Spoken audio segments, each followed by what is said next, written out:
ఇప్పుడు social media మీద పడ్డారు. ఎవరైతే బండి సంజయ్కి సంబంధించినటువంటి వాళ్ళ టీం అందరికి ఎవరైతే ఉన్నారో వాళ్ళ టీం తోటి మొత్తం సోషల్ మీడియాలో ఎవరైతే ఉన్నారో వాళ్ళందరికీ డబ్బులు ఇచ్చేసి పెద్ద ఎత్తున చేపిస్తూ ఉన్నారు. డిజిటల్ మీడియాలో కూడా కొంతమంది ఆ అమ్మాయి యొక్క ఫోటోలను బయటపెట్టి ఆ వీడియోలను బయటపెట్టి ఆ మార్పు చేసి లేకపోతే ఆ తల్లిదండ్రుల ఐడెంటిటీ బయటపెట్టేటువంటి ప్రయత్నం చాలా పెద్ద ఎత్తున చేస్తూ ఉన్నారు. ఇది కేవలం వాళ్ళ యొక్క బాధితురాలు తల్లిదండ్రులను భయభ్రాంతులకు మానసిక ఒత్తిడికి గురి చేసేటువంటి పరిస్థితి కనబడతా ఉంది. ఇది నేను ఎందుకు చెప్తున్నానంటే చట్టంలో ఏముందో నేను చెప్తా క్లియర్గా. ఒకసారి చూడండి, చట్టం చెప్తున్నట్టు విషయాలు చెప్తా. చాలా మంది ఏమంటారు, ఈ ఇన్ఫ్లుయెన్స్ కొత్తగా నిన్నటి నుంచి కొంతమంది ఇన్ఫ్లుయెన్సర్స్ కానీ కొంతమంది ఛానళ్ళ వాళ్ళు అందులో మళ్ళీ లేడీస్తో చేపిస్తున్నారు. వాళ్ళ బండారం చాలా పెద్ద ఉన్నది, వాళ్ళ యొక్క కథలు చాలా పెద్ద ఉన్నాయి. వాళ్ళ బతికే నీచాతి నీచమైన బతుకు, అలా బతికే నీచాతి నీచమైనటువంటి బతుకు.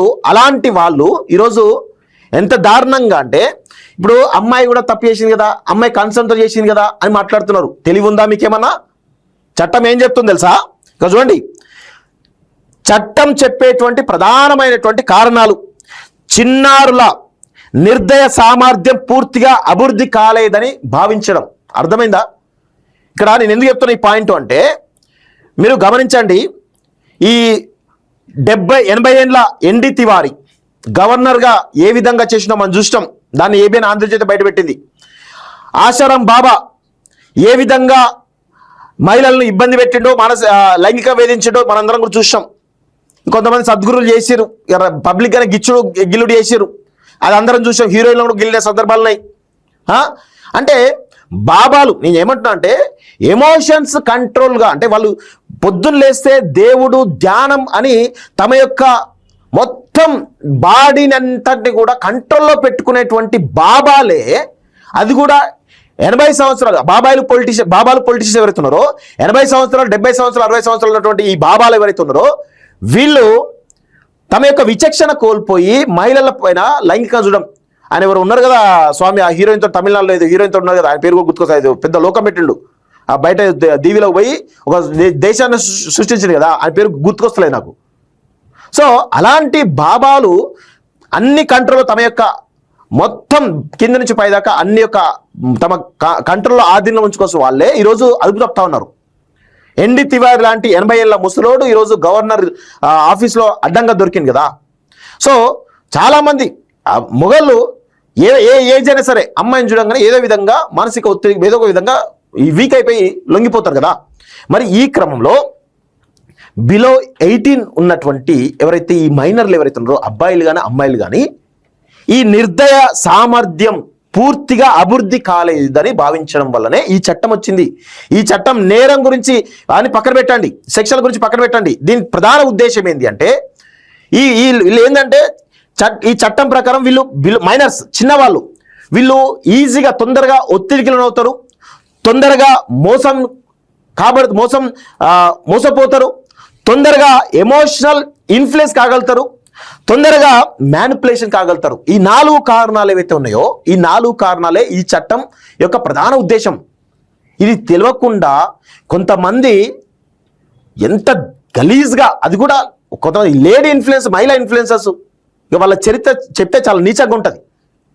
ఒక్కొక్కరి చరిత్ర చాలా నీచంగా ఉంటుంది. వాళ్ళ బ్యాక్గ్రౌండ్ తీస్తే ఉంది, చిట్టా అంతా ఉన్నది.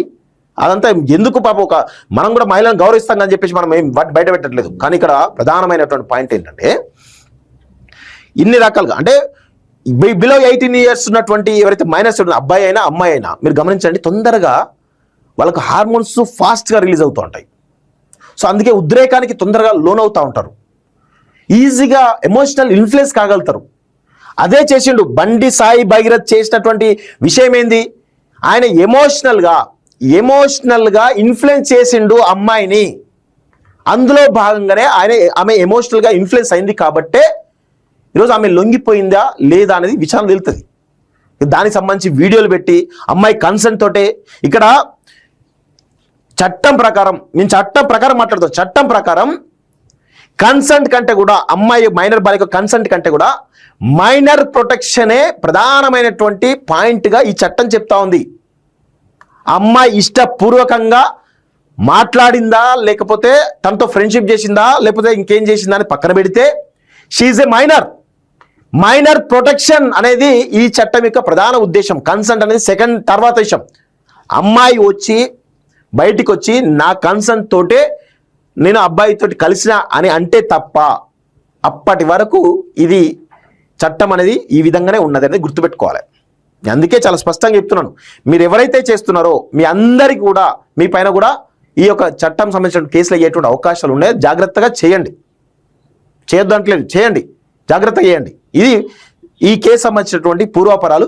దీనిపైన ఖచ్చితంగా రేపో మాపో కొన్ని కీలక విషయాలు కూడా బయటకు వచ్చేటువంటి అవకాశాలు అయితే చాలా స్పష్టంగా కనబడతా ఉన్నాయి. ఫస్ట్ ఆంధ్రజ్యోతి నుంచి స్టార్ట్ చేద్దాం. మీరు గమనించండి, ఈ నిన్న పోక్ ఏదైతే ఉందో ఆ కేసు సంబంధించినటువంటి సిట్ వేయడం జరిగింది.